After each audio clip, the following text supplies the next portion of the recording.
Once upon a time, in the small, quiet town of Enugu, there was a family that everyone admired. Mr. and Mrs. Okafor were kind, hardworking parents, and their children, Amara and Mako, were the pride of the neighborhood. Amara was the older child, a cheerful girl with a smile that could light up a dark room. Mako, the quiet one, followed his sister everywhere like her shadow. If Amara laughed, Mako laughed too. If she cried, he wiped her tears. They were inseparable. Their parents were busy people, always working to provide for the family. Most afternoons, Amara and Mako were left alone in the house. They would play games, tell stories, and sometimes just sit together in silence. At night, they even shared the same bed, whispering to each other about their dreams and fears. One afternoon, Mako ran into Amara's room with excitement in his eyes. "Amara, see what I have," he said, holding up a shiny smartphone. Their father had bought it for him recently. Mako had taken it to school that day, and some older boys had shown him how to visit strange places on the internet, such as websites only meant for adults. "What is it?" Amara asked, curious as ever. "Come and see," Mako replied, climbing onto her bed. He opened the phone and showed her a video. The screen was filled with strange images of grown-ups doing things neither of them understood. Amara frowned at first. "What are they doing?" she asked. "I don't know," Mako said, giggling. "But it's funny. It's making me feel good. Let's watch more," he added, smiling gently. "Me too. My body is feeling sweet," Amara responded, focusing more on the phone screen. And so they did. At first, it was just curiosity, like watching a strange animal in the forest. They didn't understand what they were seeing, but they couldn't stop watching. Each video brought more whispers, giggles, and strange feelings. The more they watched, the deeper their bond grew. It became their little secret, something only the two of them shared. In the quiet of the room, the Okafor children began a journey they didn't fully understand. A journey that would change everything. Days turned into weeks, and weeks into months. The little secret Amara and Mako shared grew like a small seed planted in fertile soil. Every afternoon, when the house was quiet and their parents were away, they would sit together, staring at the screen. Each video stirred something new in them. Curiosity, confusion, and a strange excitement they couldn't explain. One sunny afternoon, Mako leaned closer to Amara and whispered, "Let's try what they are doing." Amara blinked, her heart racing. "What if Mama finds out?" she asked, her voice barely above a whisper. "She won't," Mako said, smiling confidently. "It's just you and me." Amara hesitated, her mind swirling with questions, but she trusted Mako. He was her shadow, her partner in everything. Slowly, she nodded, and they decided to mimic the things they had seen. At first, it felt like a game, just a silly game. Amara laid on the bed, smiling, and Mako positioned her well, just like they've seen in the videos.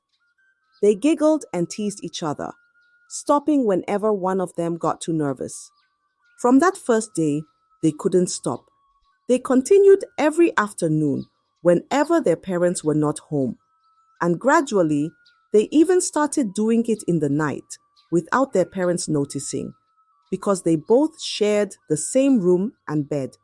"It's a bit painful," Amara would say, but Mako, already enjoying the moment, would use his hands to cover her mouth just so she wouldn't scream out. However, Mr. and Mrs. Okafor would stay in their own room, sleeping, unaware of what was happening in their children's room.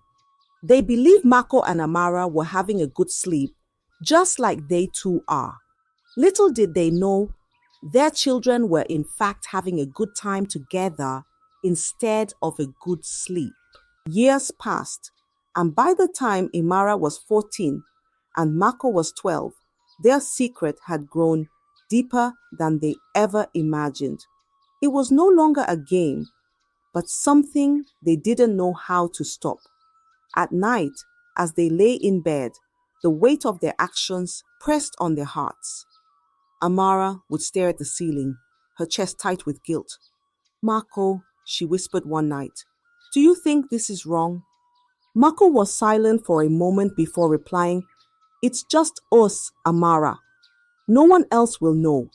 Their bond, once innocent and pure, now held them captive. They didn't know how to escape the web they had woven, and so they stayed silent, carrying their secret like a heavy stone in their hearts.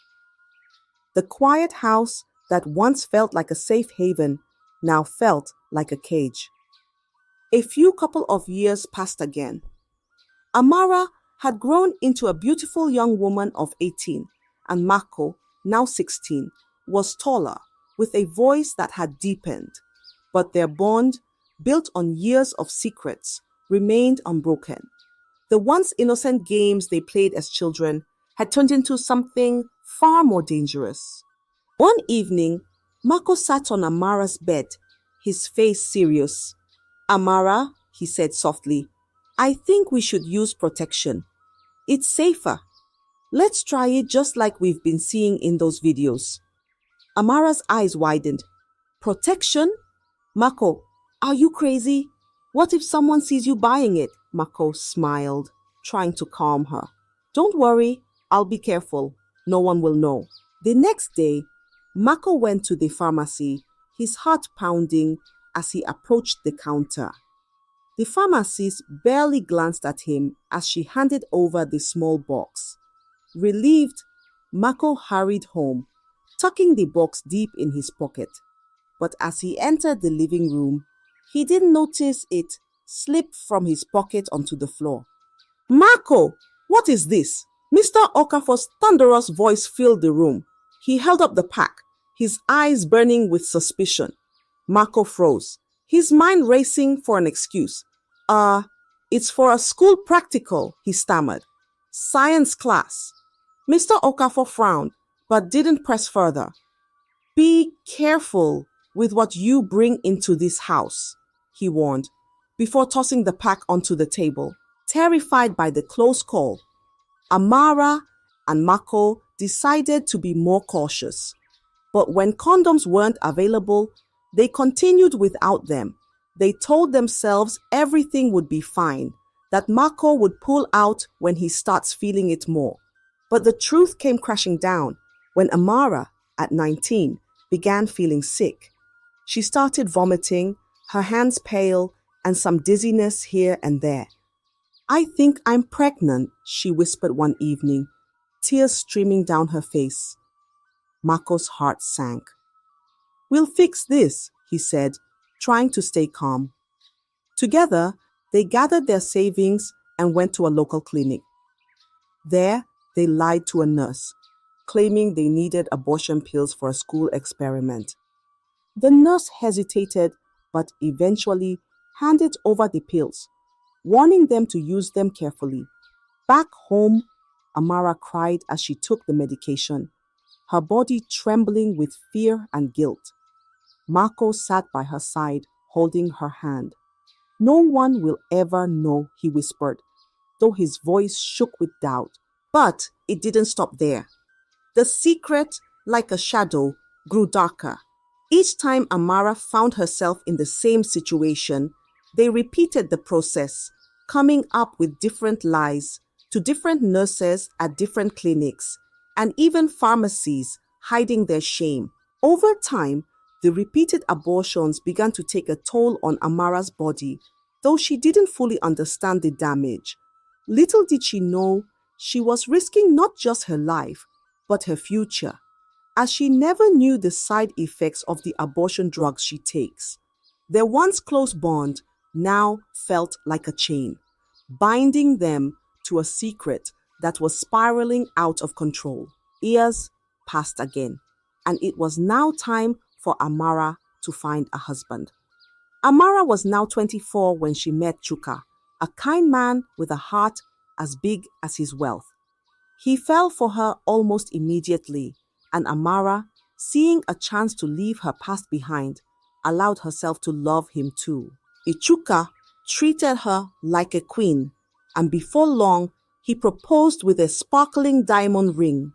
Amara accepted, believing this was her way out, a chance to escape the dark shadow of her past with Mako.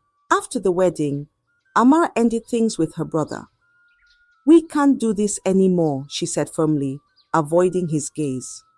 Mako's voice cracked as he replied, "Amara, you can't leave me like this."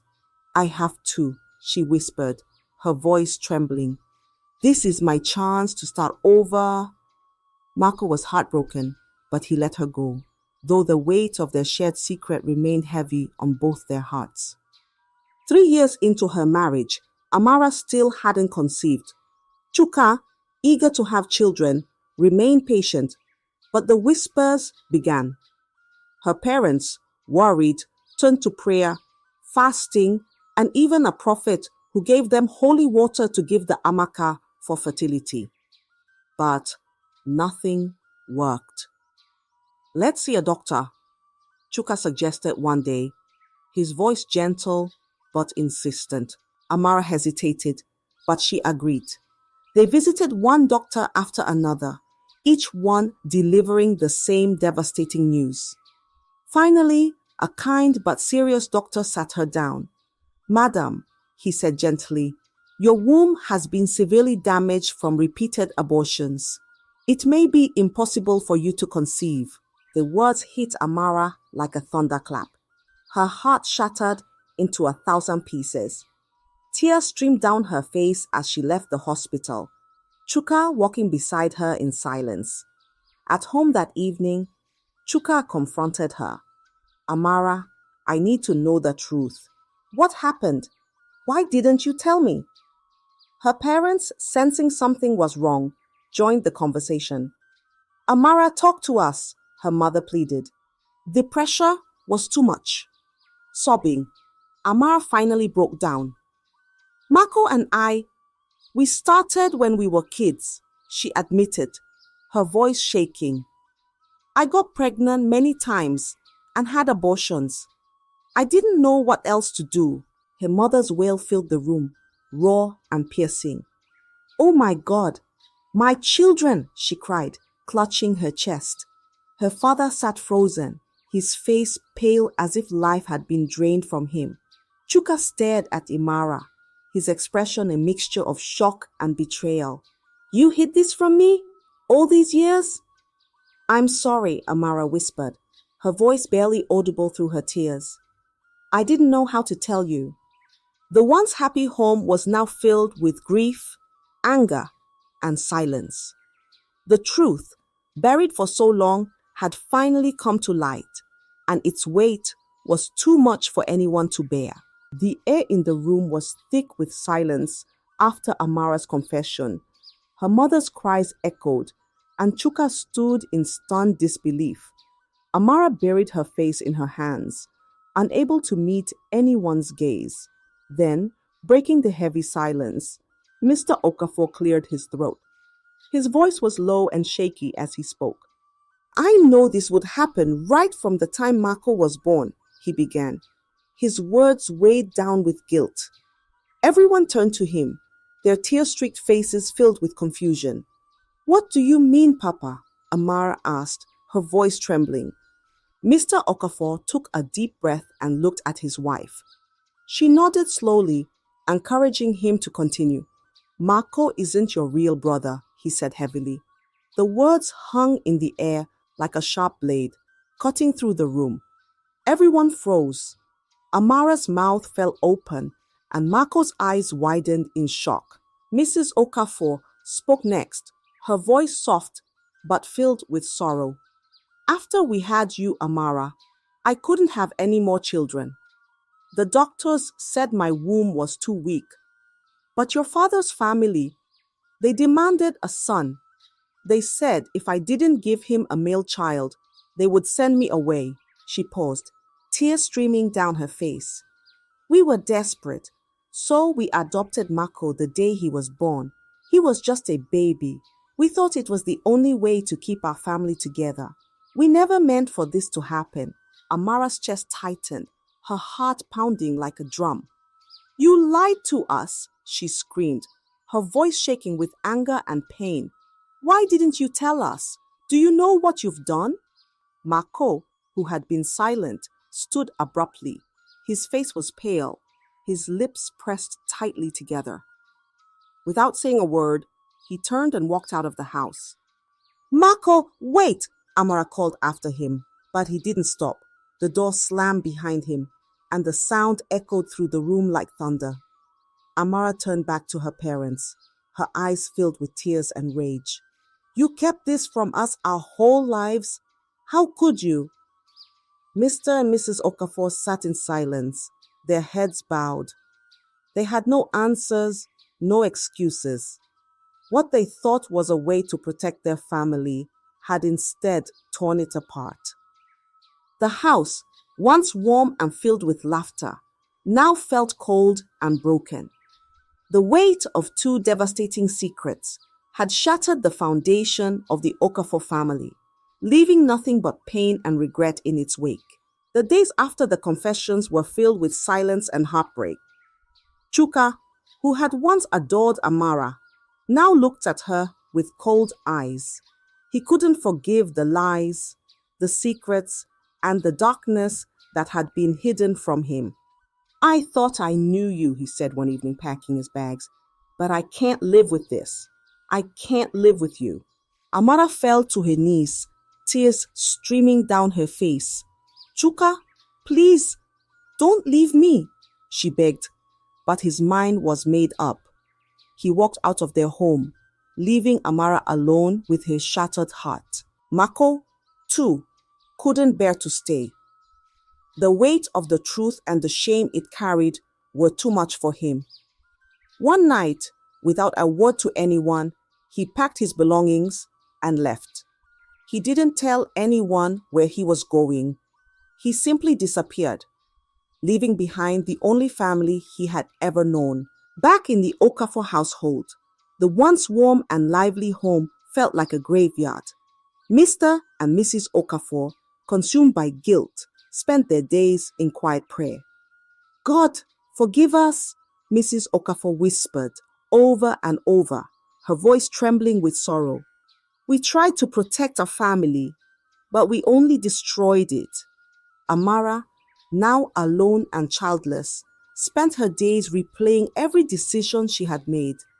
The laughter she once shared with Mako, the secrets they kept, the lies they told, all of it haunted her like a shadow she couldn't escape.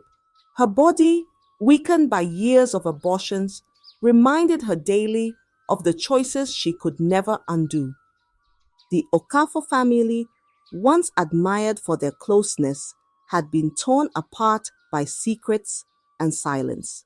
Their story became a whispered warning in the neighborhood, a tale of what happens when parents fail to guide their children and when secrets are left to fester in the dark. This tale is a reminder. No matter how carefully secrets are kept, they will always find their way to the light. And when they do, the damage they cause can never be undone. Parents, pay attention to your children. Teach them right from wrong. Protect them not just from the world, but from the dangers that lie within. Because once the foundation of a family is broken, the pieces are never the same again. This story is a warning. Parents, pay attention to your children. Teach them about right and wrong. Don't let secrets destroy your family. Secrets always come out in the end. I hope you enjoyed the story.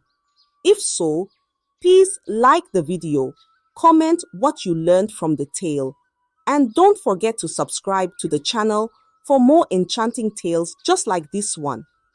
Thank you.